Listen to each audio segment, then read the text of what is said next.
And this isn't rage bait. I just don't think that school is that important. I think education is really important. I think not being ignorant and being a critical thinker and being a problem solver, following the data, learning how to interpret research, all those are really important. I just don't think that school does a very good job of that.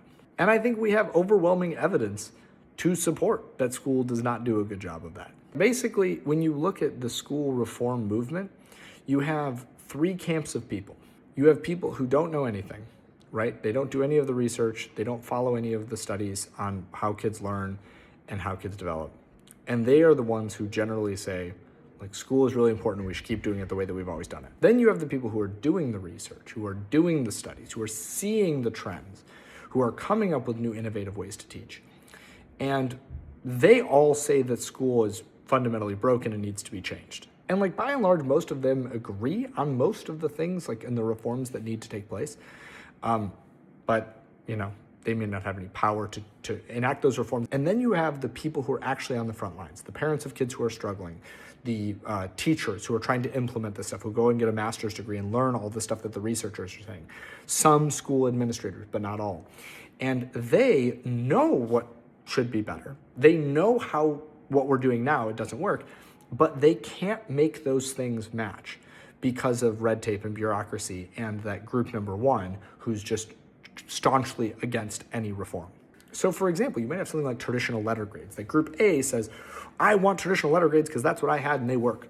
Then you have group B who says, actually, the overwhelming majority of research says that traditional letter grades actively work against kids' learning and we should stop using them.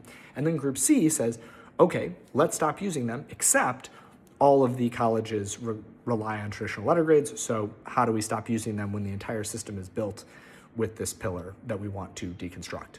And so they have to do things that don't work, even though they know they don't work, because the entire system is propped up on things that don't work.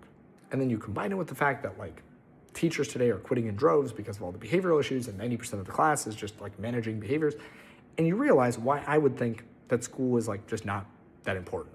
But you know, by all means, like prove me wrong in the comments. To do that, you need to conduct actual research, like with actual academic standards, peer-reviewed research, that shows me a population of kids, large scale, across many socioeconomic, racial demographics, class demographics, whatever, that were not brought up in the school system, that have significantly lower academic outcomes than the average kid brought up in the school system. But my guess is you can't.